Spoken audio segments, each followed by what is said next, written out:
You know what the greatest secret of history is? It's that history can be changed. And yeah, I know, everyone says history can't be changed, but it can. And today we're going to talk about how history isn't just something that goes backwards, history goes forward too. And all those great things that haven't happened yet, that's history that's just waiting to be written. So how do you change history? I'm going to tell you by sharing with you the 3 things that I tell my kids every night when I tuck them into bed. It's true, I stole the idea from a friend of mine who told me what his father used to share with him.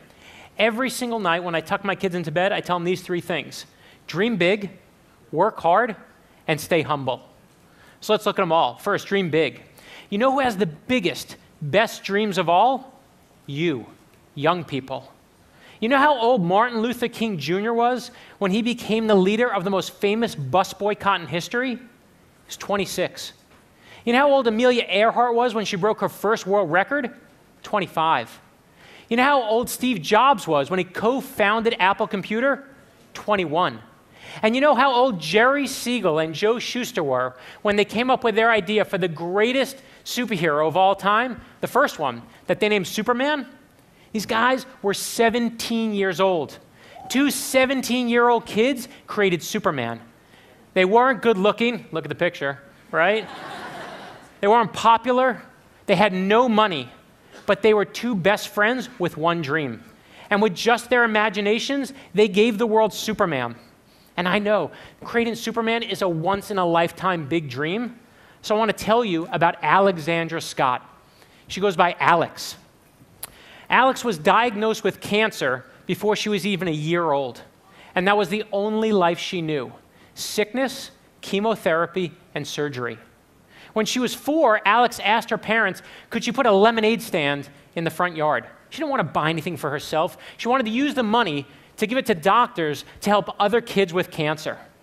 Okay? In a single day, Alex's lemonade stand raised $2,000. But here's what I love. Soon after that, other lemonade stands started popping up, all with Alex's name on it. Eventually, they raised $200,000. And then Alex had a new goal. She said, let's raise $1 million. On June 12th, 2004, hundreds of lemonade stands started opening up in every state in the country. Ordinary people selling water and sugar and lemons to help kids with cancer. Nearly 2 months later, Alex died while her parents were holding her hands. She was 8 years old. But before she died, Alex said that next year's goal should be $5 million. Today, her dream has raised over $45 million, and it is still going strong. 1 idea, 1 girl, 1 big dream. And you know what she said? This is a direct quote from her before she died. She said, "Oh, we can do it. If other people will help me, I think we can do it. I know we can do it."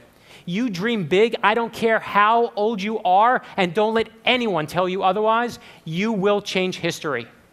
And that leads me to the second thing I tell my kids: work hard.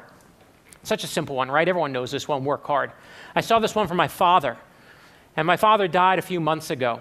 When I was growing up in Brooklyn, okay, my father, he worked hard. He had no money. We had no money growing up. He worked every Saturday, every Sunday. I watched firsthand every weekend what hard work was. And I saw that the hardest work of all is being resilient when you're facing failure. When I started writing my first book got me 24 rejection letters. To be clear, there were only 20 publishers. I got 24 rejection letters, okay? That means that some people were writing me twice to make sure I got the point. But it wasn't until I was writing my 9th book, a book of heroes for my son, that I found my favorite story of working hard through failure. It was a story that a friend told me about the Wright brothers, that every time the Wright brothers went out to fly their plane, they would bring enough extra materials for multiple crashes. That means every time they went out, they knew they would fail. And they would crash and rebuild, and that's why they took off. I love that story. I wanted my son to hear that story. I wanted my daughter to hear that story. I wanted everyone to know that if you dream big and you work hard and you fight failure, you will change history and do what no one on this planet has ever done before. And that leads me to the final thing I tell them: stay humble. Here's the thing. If you invent the world's first airplane or Superman or a multi-million-dollar lemonade stand, you don't need to be humble. You can get a tattoo on your face that says, "I'm the best," right? But pay attention here. no one likes a jerk. In fact, the world needs fewer loudmouths, so stay humble. When Thomas Jefferson wrote the Declaration of Independence, you know he never took credit for writing it while he was alive? It wasn't until he died and it was in his obituary that the average American found out that he was the author. That's humble. So there's the big secret. Dream big, work hard, stay humble. Wait, you're saying, that's it? What, you tell me a bunch of stories and what? How do I change history? Here's the answer. All history ever is a bunch of stories. Conflicting stories, big stories, little stories, our stories. So how do you change history? All you got to do is write your story. Okay? Now, no, I'm serious. That's it. And people think history is a bunch of facts and dates you got to memorize. That's not what history is at all. History is a selection process, and it chooses every single one of us every single day. The only question is, do you hear the call? And that leads me to the most important thing I'm going to tell you here. You will change history. Some of you will change it in big ways, affecting millions of people. Others of you will do it in more personal ways, helping a family member or someone who needs it. But let me tell you right now, one is not more important than the other. If you help people en masse or one by one, that's how history gets changed, when you take action. But when you start writing your story and you get scared, as we all inevitably do, I want you to know one thing. No one is born a hero. Every single person that we talked about today, whether they were a 26-year-old preacher or two 17-year-old nerds or a little girl who had cancer, every single one of them had moments where they doubted themselves, like you, like me. They had moments where they worried about school and friendships and would they be accepted by others, like you, like me. They had moments where they worried about loneliness and failure and would they ever succeed, like you, like me.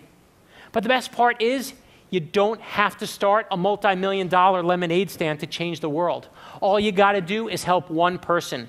Be kind to one person. That's the answer. It is my core belief. It is in every story I just told you.